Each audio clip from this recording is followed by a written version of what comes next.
Hello guys, എല്ലാവർക്കും സുഖമല്ലേ? ഇപ്പോൾ ഇന്ന് ചെറിയൊരു പരിപാടിയുണ്ടേ. പരിപാടി എന്തെന്ന് വെച്ചാൽ ഇന്നെൻ്റെ അനിയത്തിയുടെ കല്യാണമാണ്. അനിയത്തി എന്ന് പറയുമ്പോൾ കുഞ്ഞമ്മയുടെ മോളാണ്. അമ്മയുടെ അനിയത്തിയുടെ മോളുടെ കല്യാണം. അപ്പോൾ നമ്മൾ അതിൻ്റെ കുറച്ച് പരിപാടിയായിട്ടാണ് ഇന്നുള്ളത്. അപ്പോൾ നമുക്ക് കാണാം. അപ്പോൾ നമ്മുടെ ആദ്യത്തെ ടാസ്ക് എന്ന് പറഞ്ഞാൽ കല്യാണ പെണ്ണിനെ മേക്കപ്പ് ചെയ്യാൻ കൊണ്ടിരുത്തിയിട്ടുണ്ട്. അവിടെ നിന്ന് നമ്മളെ എടുക്കണം. അതാണ് നമ്മുടെ ആദ്യത്തെ ടാസ്ക്. അപ്പോൾ നമുക്ക് ആദ്യത്തെ ടാസ്ക് ചെയ്ത് തീർക്കാൻ പോകാവേ. അപ്പം നമ്മൾ ഏകദേശം ബ്യൂട്ടി പാർലറിൻ്റെ അടുത്തെത്തിയിട്ടുണ്ട്. നമുക്ക് നമ്മുടെ പെണ്ണ് റെഡിയായി ഒന്ന് നോക്കാം.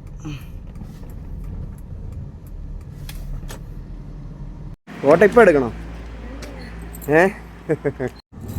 അപ്പം നമ്മളെ പെണ്ണിനെ പൊക്കിയിട്ടുണ്ടേ. അപ്പം നമുക്ക് എങ്ങോട്ട് പോവാം? പോണല്ലേ? പോണോന്ന് പെണ്ണിനെ മേക്കപ്പ് ചെയ്ത് ഭയങ്കരമായിട്ട് ക്ഷീണിച്ചപ്പോൾ കണ്ടില്ലേ, ഇരുന്ന് ജ്യൂസ് കുടിക്കും. ഇനിയൊന്നും കഴിക്കാൻ പറ്റൂലല്ലോ.